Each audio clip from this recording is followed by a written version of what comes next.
When I was 17 years old, I knew for sure what I wanted to do with my life. And I decided to tell my dad about it. And what I wanted to do with my life was be a screenwriter. And my dad came up with the response that you would expect from my Indian father, which is he suggested that I go to engineering camp instead. So I went to engineering camp for 3 weeks, and I showed up there, and I was immediately sure that I was in the wrong place. Because when I looked around, I realized that one of the kids there, me, wasn't like anybody else. And I realized it very specifically in this one moment when they gave us all a group. And my group that I had been assigned to started talking about the project that we would be working on for the next 3 weeks. And the project was something that I clearly didn't understand, that I wouldn't have any value to add to, and they decided right away that I wasn't going to be useful. And they told me, like 17-year-old boys do very directly, that I wasn't necessary for their group. And so on the first day of engineering camp, I was cast out of my group. But I started to look around, and this was, by the way, before Netflix or any of the stuff where you could just sit in your room and watch Westworld, right? I mean, how awesome would that be?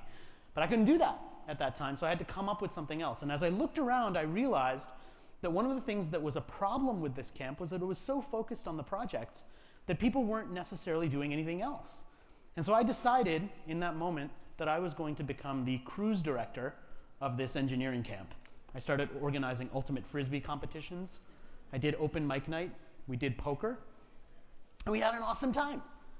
And around about the end of this engineering camp, they brought everyone together and we presented our projects. And my group was there presenting the project, and I was kind of, standing in the back, pretending like I'd done something.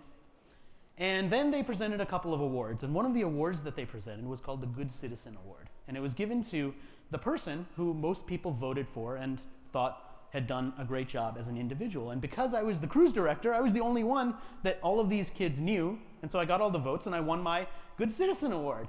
I was pretty proud of that, and I decided to take that home, and I went back to my dad, and he said, "How was engineering camp?" And I handed him that award, and I said, "I won the Good Citizen Award." And he said, "So you're going to be an engineer?" And I said, "No."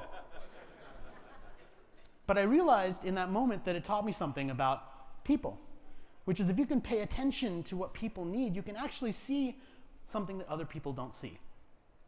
And I learned that lesson so well without realizing the real impact of it until several years later. When I told this story to someone and they said, "So you went to engineering camp for 17-year-old boys and you basically won Miss Congeniality." And I said, "Yeah, I guess I did." But what it taught me was that you need to see the world a little bit differently. And it was an early lesson. But I remember it the next time because I started thinking about this concept, this idea way back then of what if you could see the world? What if you could see people? What if you could observe the things that most people don't observe, the things that most people don't pay attention to? What would that look like? What would that be?